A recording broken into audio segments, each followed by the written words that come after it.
endorsements in the 80s for his jet-setting playboy lifestyle. Sensing that his nation was being held back from its great potential, he left behind the comforts and glamour of his previous life to endure the slings and arrows of the political arena. As destiny would have it, in the mid-2010s, he made both headlines and history by defeating two powerful, corrupt political family dynasties with a populist campaign that galvanized his fellow citizens and catapulted him into the highest office in the nation. Despite, or perhaps because of his many accomplishments in office, the corrupt national security establishment did everything in its power to undermine him and ultimately remove him from office. Now that he seeks office once again, the national security state has pulled out all of the stops to stop him, including countless phony indictments related to mishandling of classified material, inciting riots, and more. Despite what my American listeners might think, I'm not talking here about President Donald Trump, but another larger-than-life populist leader, the great Imran Khan, former Prime Minister of the Islamic Republic of Pakistan and current leader of the PTI party. The embattled Khan joins us from his home in Lahore, Pakistan, where he's currently confined to house arrest. Mr. Prime Minister, greetings from Miami, Florida.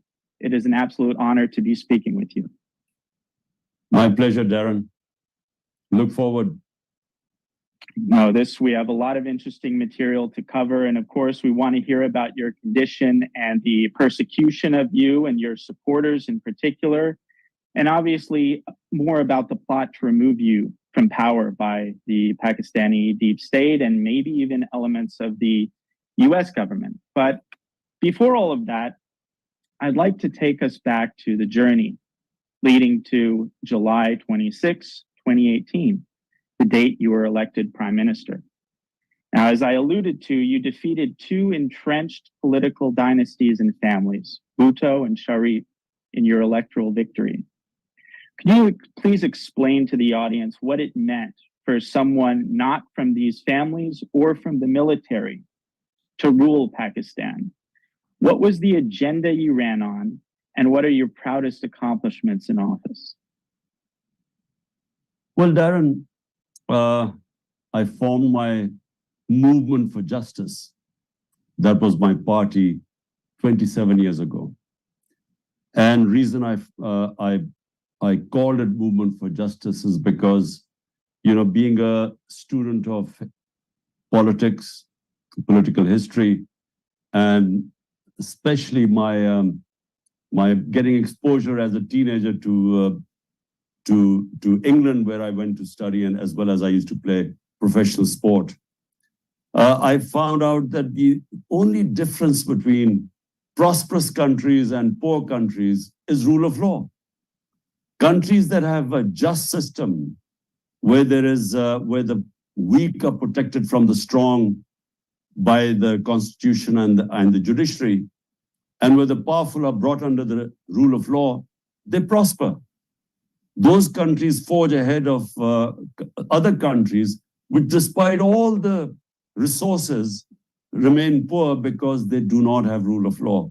So hence I call my party Movement for Justice. But when you try and bring the powerful under the control, bringing them under the law, that means you're taking on powerful mafias who are benefiting from a corrupt system.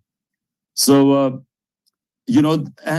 so when they are not going to give up control easily because they are beneficiaries. And they're from power, and power brings in money, and they're above law. They can break the law and get away with it. So this is not just the problem, Darren, with Pakistan. Basically, it is the problem with the entire developing world. The poor countries are poor because they cannot bring the powerful elites under the law.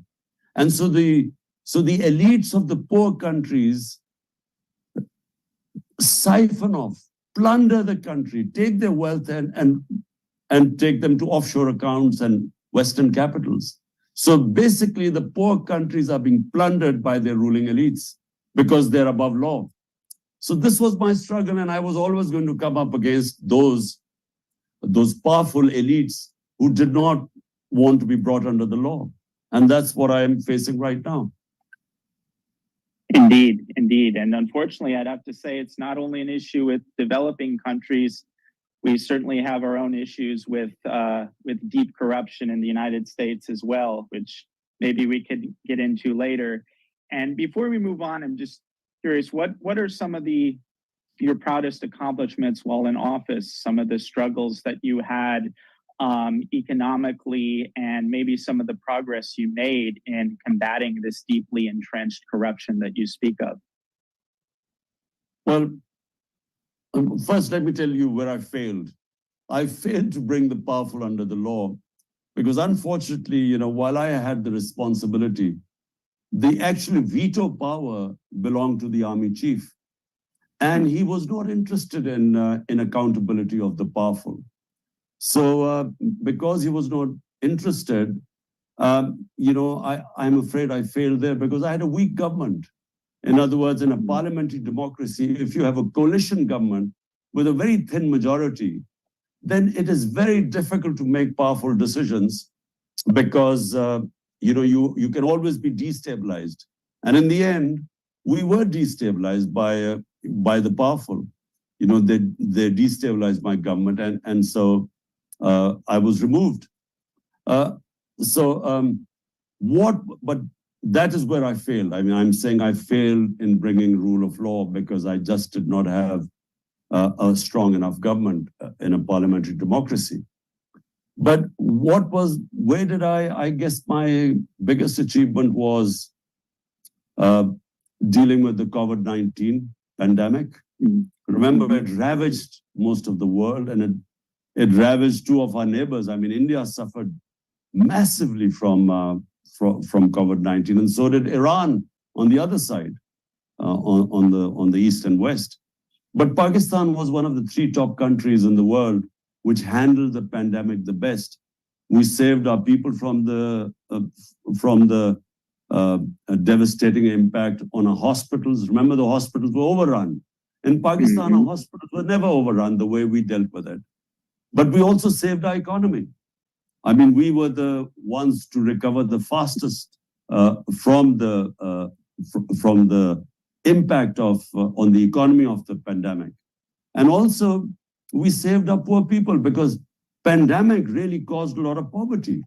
Because when you lock down, basically people go out of work. And in Pakistan, we had informal labor, not registered. We had weekly, daily wages. So the moment you lock down, I mean, these people, who need to make money to feed their families, where were they going to go? So we dealt with it, probably one of the countries that dealt with it the best. And then also we inherited a bankrupt economy. And our last 2 years were considered that one of the best performing economies in Pakistan in 17 years. So from a bankrupt economy, we actually performed the best, and actually recently endorsed in few days back, the IMF endorsed the way we lifted our economy from a bankrupted one. Yes, no, that's a great accomplishment. And what you were saying earlier about corruption, it reminds me, I think on another occasion, you pointed out that it's critical for a leader who has responsibility to also wield authority. And you can speak to your own case, but from what I've seen in other countries, including the case of the United States, when a leader is extremely popular, has profound support of the people, it's very unfortunate when the institutions and the bureaucracies don't cooperate, because that creates a condition where the elected leader with the support and love of the people does not have the authority to do what the people elected him to do. And one kind of pithy saying I picked up from a book of yours is that it's impossible to rule Pakistan without these 3 A's: Allah, Army, and America. And we'll leave aside 2As for the moment and just talk about one of these institutions, which is the Army and the intelligence services that you mentioned. My understanding is in the beginning, you had a fairly good relationship with these institutions, or at least not an acrimonious one. At some point, though, the relationship turned, leading to your ouster, effectively. Could you explain a little bit, in your view, what soured between you and at least certain elements within the Army and intelligence services in Pakistan? Well, Darren, just before, I wanted to mention two other things which I was quite proud of. One was we started a huge environmental campaign of replanting trees in Pakistan. We called it the 10 billion tree tsunami. And so that was acknowledged internationally that, it was one of the best initiatives to fight climate change. And Pakistan is quite vulnerable there. We are in the top 10 countries which are most likely to be affected by climate change. And secondly, what I was quite proud of, we actually had one of the best programs, again acknowledged internationally, for uplifting people out of poverty, and that was called our SAS program. And that too was acknowledged by everyone, where we tried to give a cushion to the most vulnerable part of our population. And my idea was basically to move on to make Pakistan a welfare state, and we provided health insurance. Now, for every family in Pakistan, we provided them 1 million rupees so that they could go to any hospital to get treated. So this is for a country where you have large number of poor people or vulnerable people, which in case of Pakistan is almost 100 million, then this is the biggest gift, a blessing that you can give people health cover. Bearing in mind that we still, much richer countries than us did not come up with a program like our health insurance. Now coming down to the question you asked me. Look, in Pakistan, for 70 years, the army has basically been either directly ruling us through martial laws or indirectly, basically because they've been entrenched. And, to be fair, the army has been hugely popular in Pakistan because, we started off as independence in 47, but 1948 was our first conflict with India. And India being 7 times the size of Pakistan, there became we grew up with insecurity that will we survive as a nation? So the over-dependence on the army, and army was popular in Pakistan. And, even martial laws, when they were imposed, sometimes were greeted with, people celebrated a martial law.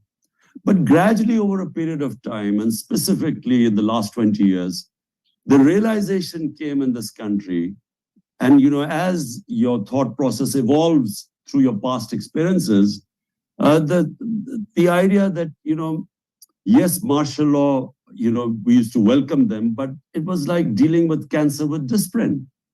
Because for a while it seemed good, but after a while, the country would always go on the wrong track. Because basically, martial law is not the answer to a problem. The answer to a problem is genuine democracy, is rule of law. Countries that prosper always prosper because they have rule of law, genuine democracy, a government that represents people and is accountable to the people, and above all, human rights. A government that protects the rights, fundamental rights of its people, in fact, liberates them, or it liberates the potential of a people. So therefore, this is the realization that came in, especially in the last 20 years. Our media got free. We had one of the freest medias, vibrant media. And then in 2007, what was called the lawyers' movement, our judiciary became basically, started asserting its independence. So before that, the judiciary was considered a part of the executive. So the separation of power, the check and balance on the executives began to, for the first time you started experiencing. But right now, all that has been rolled back. So the reason is that the status quo, people who have been above law, they are the ones who are now asserting themselves and want, are fighting. So right now there's a conflict between two systems. Do we go back to the old system where a small clique, what we call elite capture, they are basically in control of the resources and they're above law? Or do we want to now move, which is the movement which is, I'm leading it right now, and I have to say that never have so many people now supported a party, the agenda of rule of law and genuine freedom, which is what genuine democracy is. So we are now on a crossroads in our country. So this is where we are right now, and this is where you see me in my current position with 180 cases, charges against me, and the chance that could be sent to jail anytime. Yes, and we'll definitely talk more about those conditions. So is there anything from your point of view that you did in particular that soured the relationship with these institutions, or are you suggesting it's more of a kind of systemic thing? Or can you think about, certain policies that you suggested or internal disputes that might account for pretty seemingly dramatic souring of the relationship between you and at least certain officials in the Army and intelligence services? Well, Darren, when you speak about the army basically means one man, the army chief. And he is powerful. And so a lot depends on him, his personality, his vision. So if, once over the years, the position of the army chief has accumulated a lot of power. And if somehow he decides that he, for some reason, did not like me as the prime minister, then he has a lot of levers to make sure that I can, ensure that I can be removed. And that's what happened. Now, I tried my best to work with him, knowing that, for Pakistan's economic well-being, because we were, as I said earlier, we were in an economic mess. Country was basically bankrupt. We had the biggest current account deficit in our history, which means external deficit. So therefore, you needed all the resources in the countries to fight this challenge. And so for a while it worked because, the most organized institution is the army. And so I worked with the army chief pretty well. But I always had this problem, whereas I wanted the powerful mafias, political mafias under the rule of law. And he didn't. For him, corruption was no big deal. And he was constantly in touch with them. And in the end, he scuttled all moves to bring them under the law. But more importantly, at some point, he decided that I had to be removed. Now, he is the best person to answer that. There are various theories. The strongest theory is that the current prime minister, who was then in the opposition, he offered him an extension. And that's what really was the reason that he conspired to actually have me removed. Now, bear in mind again that the country at that time the economy was performing better than it had in the last 17 years. It wasn't perfect, but it was going in the right direction. So that's when he pulled the rug under the feet. Yes, this individual, this General Bajwa, I believe in a stream yesterday, you provided some pretty comprehensive details on Bajwa's machinations against you. How did he plot against you exactly? Could you tell the people just some of the things, what your view is of the plot and his specific role in it? There's talk about him, plotting some early on, months in advance of your ultimate ouster, and traveling to the United States or using the United States in some fashion. If you could expound a little bit on that. Well, in brief, look, countries look after their own interests. We are naive when we are younger. We talk about countries, certain countries, a friend of country. Yes, there's a lot of affiliation sometimes between two countries, the people of the two countries.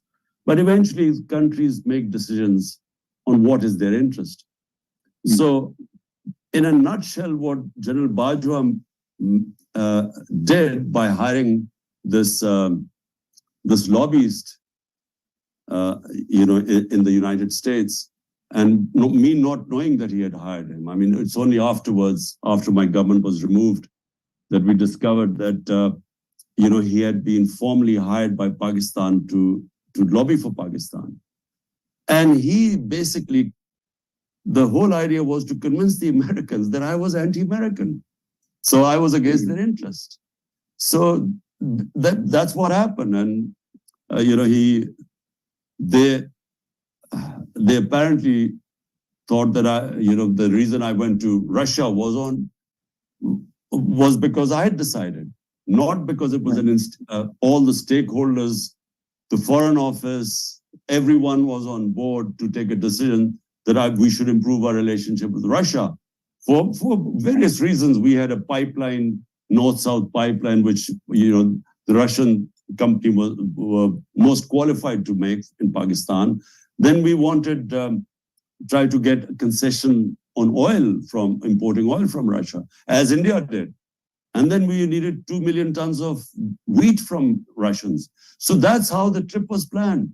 But that's not how it was presented to the US. It was because in the communique, which this American official did with our ambassador in Washington, was that I had chosen by myself to go to the US, which was patently wrong. So clearly there was a plan to discredit me, and this plan started a few months back, since this official was hired, 6 months back at least.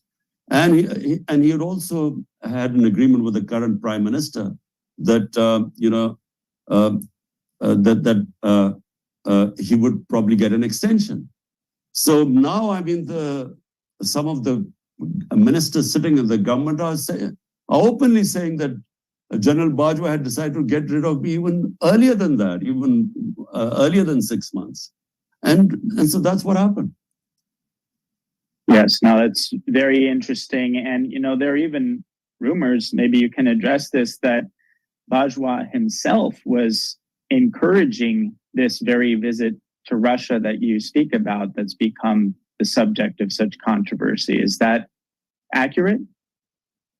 Well, when the plans formed to go to Russia were being made, not only did I consult all retired foreign secretaries, I had a meeting with all of them.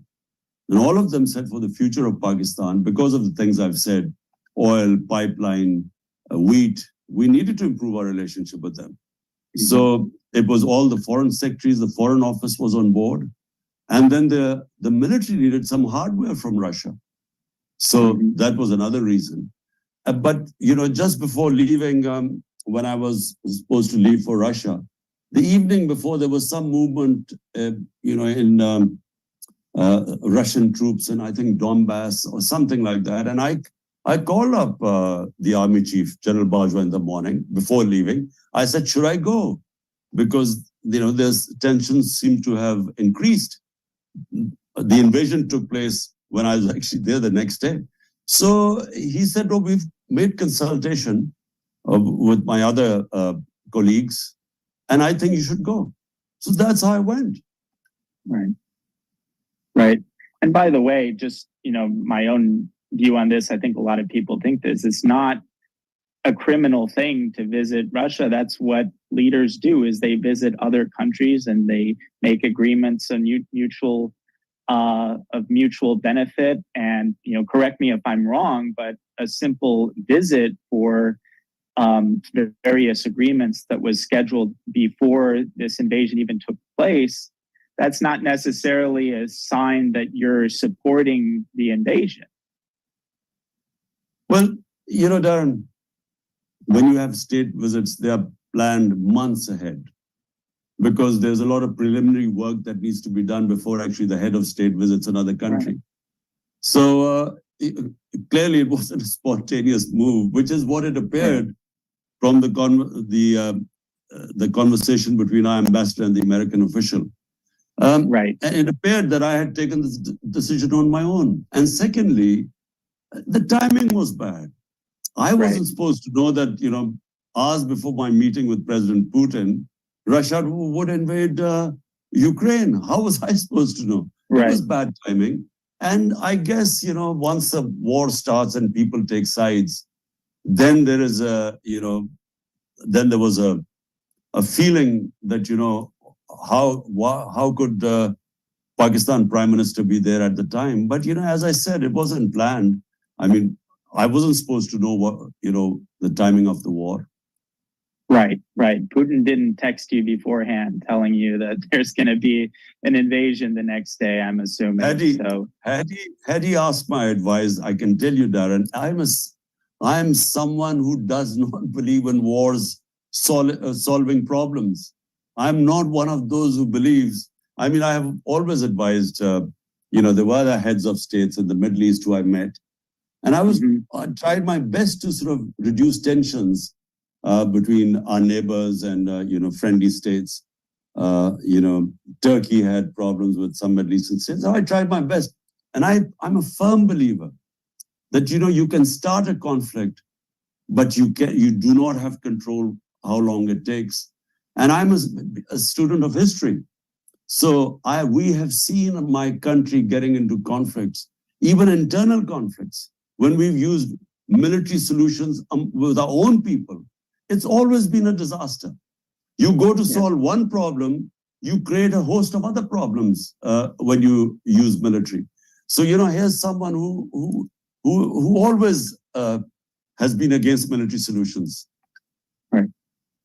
Right. No, that's, I think we can all agree it's better to find other options if possible. So now, we got to move on to what I would say overwhelmingly most people are interested in, or at least expressed to me, which is perhaps the most controversial and explosive aspect of the plot against you, which is, of course, the alleged role of at least some elements of the US government and the Biden administration. And just for a little bit of context, why it's important to Americans is that domestically, we've constantly vilified other nations, in particular Russia, actually, for allegedly meddling in our elections, even though there hasn't been a tremendous amount of evidence. But it's a football thrown around, a weapon thrown around in our domestic discourse of accusing other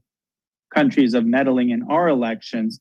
And so the prospect that there was a diplomatic cipher from an American State Department official, effectively, correct me if I'm wrong about this cipher, but from what I've heard from other interviews, it was basically saying to your ambassador, saying, look, if you guys don't do a no confidence vote and effectively take Prime Minister Khan out of power, there will be consequences for Pakistan, which, if true, is a pretty egregious case of meddling on the part of Biden administration officials. So I was wondering if you could address that as to its accuracy, or maybe provide more details or context so we can understand what the deal is with this so-called cipher.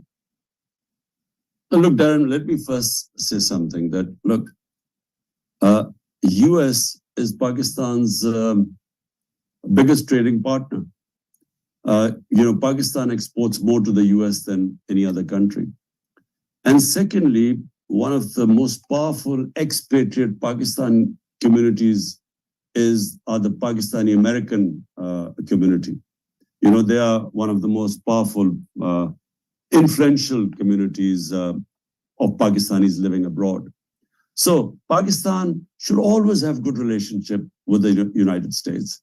And let me say, I had excellent relationship with the Trump administration. Why, for some reason, I did not have much contact with the Biden administration, when Joe Biden came to power.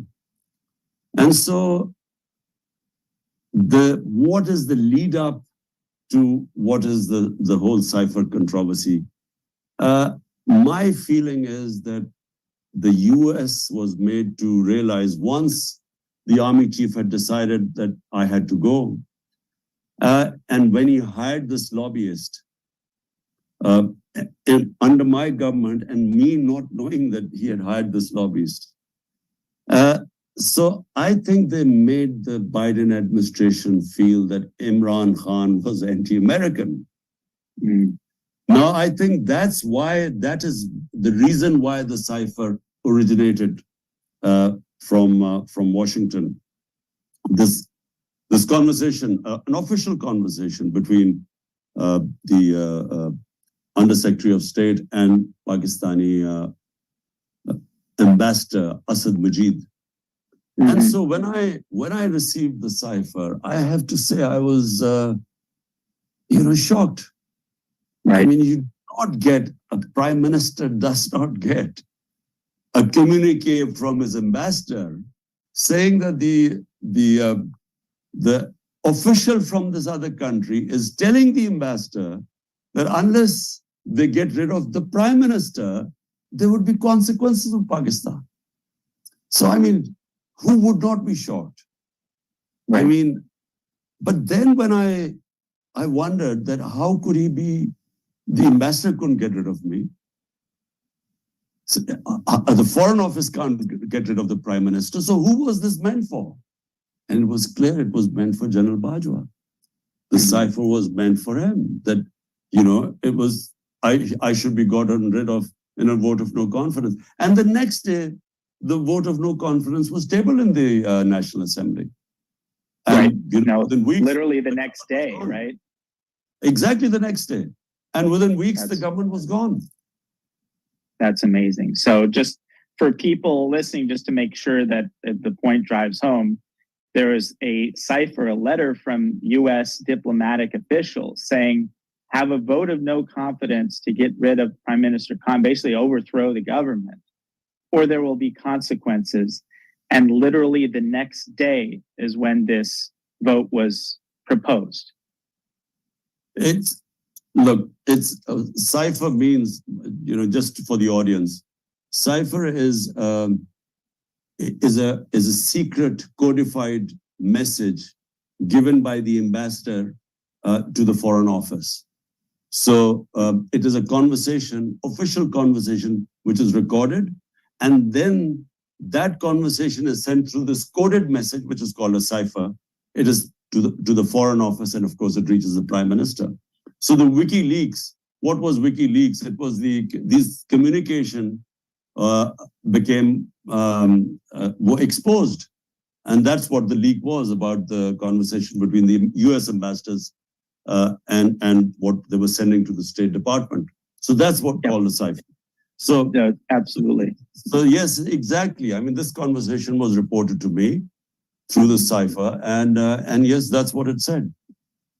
So, Mr. Prime Minister, I know we're kind of pressed for time, so I want to make sure I get the most important questions and material out there. And just to say it, just as an American, I'll say it's seems to me like glaring hypocrisy on the part of the Biden administration that's constantly complaining about alleged meddling from other countries to take the step of issuing a cipher that's basically giving an ultimatum: get rid of this democratically elected leader or there will be consequences. Now, I have to get into something that could be interesting, could be controversial, but the public really wants to know your position on it. I know that there's this individual called Donald Liu, who is one of the people associated with this cipher, the diplomatic official. Given his ranking as the undersecretary, I believe, or assistant secretary for Central Asian, South Asian affairs, the reality is that someone like Donald Liu would only be a messenger boy. He's not devising this policy in his own right. And many people have perhaps logically speculated that a woman named Victoria Nuland, who is Liu's boss, might have a more active role in this. And Victoria Nuland is a pretty notorious operative in terms of regime change. And experts agree, for instance, that she was instrumental in the Maidan revolt in Ukraine. And just to make matters more interesting, which you probably know already, but you've been a very vocal critic of America's disastrous war on terror, not just under Bush, but the drone strike policy under Obama. Now, if I could give the audience one guess as to who the State Department spokeswoman was defending Obama's drone strike policies, it was none other than Victoria Nuland. So are you familiar with this possibility? Does the name strike a bell? Do you think that your opposition to the war on terror and the war in Iraq, Victoria Nuland's husband is one of the intellectual architects of the war in Iraq, of which you've been a vocal critic. Do you think this specific element of the American security state might bear some additional responsibility for what's happened to you? Well, Darren, I don't know the Americans, the officials. I mean, I basically know what I've just told you about the cipher and a conversation between Donald Lu and our ambassador. How far it went up, I have no idea. I mean, who else was involved? I don't know. So I can't really comment on the names of Victoria and other people who you've mentioned. But about war on terror, the reason I'm simple. Why was I a critic of that? There are two areas which concerned us. One was the war on terror in Pakistan, with the drone strikes and sort of the drone strikes on our side of the border of Afghanistan. And then the other one was the whole Afghan adventure, which I never quite understood what were the aims. I mean, what did the US, what did they want to achieve from invasion of Afghanistan? And especially once Osama bin Laden was killed, then what was the reason of staying in Afghanistan? Because these ideas about bringing democracy or liberating the Afghan women, I mean, there was no clear. I never understood what was going to be victory in the US in Afghanistan. But in Pakistan, it created havoc. There were over 400 drone strikes in Pakistan. And it's the only time an ally is bombed, by another country. I mean, we were an ally of the US in the war on terror. There were over 400 drone strikes. And I kept opposing it because it was senseless. All it was doing was, it was creating more militants. Because collateral damage was the reason why the Taliban in Afghanistan, their numbers increased. And collateral damage was the reason why the TTP, the Pakistani Taliban, kept the militants kept growing. So it actually exacerbated the situation. It didn't solve anything. It just created hatred, and anyone who had relatives lost in a drone attack would go and join the militants. Because that whole area, the border area of Pakistan and Afghanistan, what was called our tribal areas.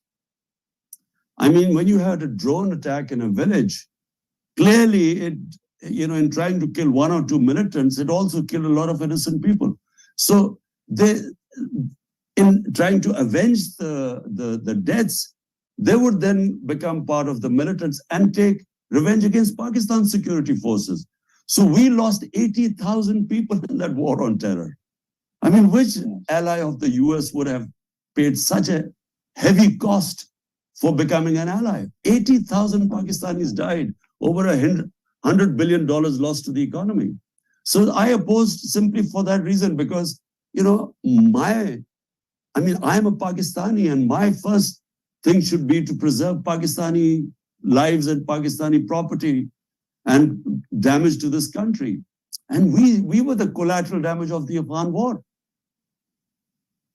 Right. No, I think it's a tragedy not only for Pakistan there, it's also a tragedy because it wasn't even in America's interest. And I think most American people realize that now in the aftermath of just what a disaster and costly disaster in terms of money and lives the Afghanistan war was, and hope Americans learn from this. And I think they have. I know you're pressed for time. I know your folks are saying you got to go. So before, I'd just like to say, first of all, I'd like to thank the great a founding member of the PTI, Mr. Jahangir and Ramshah Afridi, for making this discussion possible. I'd like to thank you, your, remarkable courage. I know your position is in Pakistan, but your courage and the fact that you are all in, you're putting it all on the line for your vision, for your cause, for your country, for your people. And that's inspiring to everybody that sees it. And I know that you have a lot of love and support from America and from Americans, despite whatever may have happened with a certain segment of corrupt and really criminal elements of the American national security community. So I know you have to go. So I'd just like to thank you and say it's been an honor, and we're praying for you in America and hope everything resolves well for you and for your country. Thank you, Darren. It was a pleasure talking to you. Thank you. Thank you.